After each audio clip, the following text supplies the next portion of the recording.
मामूली बात पर बदमाश ने परिवार को दी बम से उड़ाने की धमकी, दहशत फैलाने के लिए की फायरिंग। एक मामूली विवाद के बाद मारूफ नामक एक बदमाश ने धीरेन्द्र के परिवार को बम से उड़ाने की धमकी दी और गोलाबारी की। आरोपी, जो पहले भी कई अपराधों में शामिल रहा है, कथित तौर पर पुलिस के साथ पे घनिष्ठ संबंध रखता है। सोशल मीडिया पर वीडियो वायरल होने के बाद पुलिस ने मारूफ को गिरफ्तार कर लिया है।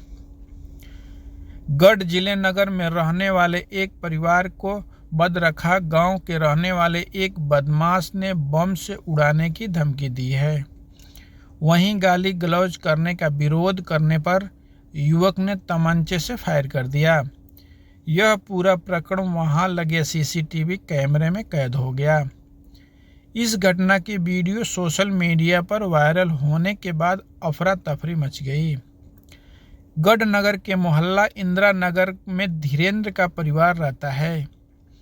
उनके बराबर में ही उनके एक स्वजन का प्लाट पड़ा हुआ है, जिसकी छोटी छोटी चार दीवारियां हैं।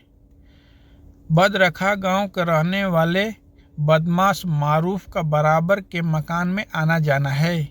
मारूफ उस व्यक्ति के घर से जाने के लिए उनके प्लाट की दीवार पर बाइक निकाल कर ले जाता था। इसको लेकर कई बार दीवार क्षतिग्रस्त हो गई थी।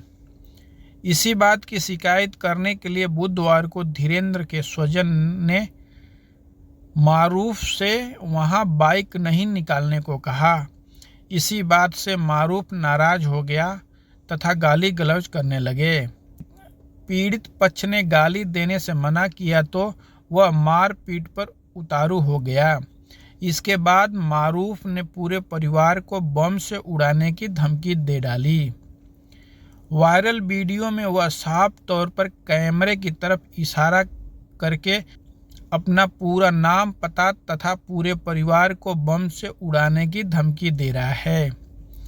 आरोप है कि इसके बाद आरोपित बदमाश मारूफ ने परिवार पर जान से मारने की नीयत से फायर कर दिया। इसी बीच परिवार को बम से उड़ाने की धमकी देने का भी वीडियो सोशल मीडिया पर वायरल हो गया। इसके बाद पुलिस ने बंदिश देकर आरोपी मारूफ को दबोच लिया। बदमाश होने के बाद भी मारूफ के कथित तौर पर कुछ पुलिसकर्मियों के साथ अच्छे संबंध हैं। लोगों में चर्चा है कि वह पुलिस के अधिकारियों के काफी नजदीक रहा है तथा उनके लिए विभिन्न प्रकार की सुविधाएं उपलब्ध कराता रहा है, जिससे पुलिस की कार्यप्रणाली पर सवाल खड़ा हो रहा है। मारूफ के खिलाफ पहले से भी कई हत्या के प्रयास आदि संबंधित मुकदमे पंजीकृत हैं। आज के इस प्रकरण में से संबंधित धाराओं में रिपोर्ट दर्ज करते हुए आरोपित को गिरफ्तार कर लिया गया है।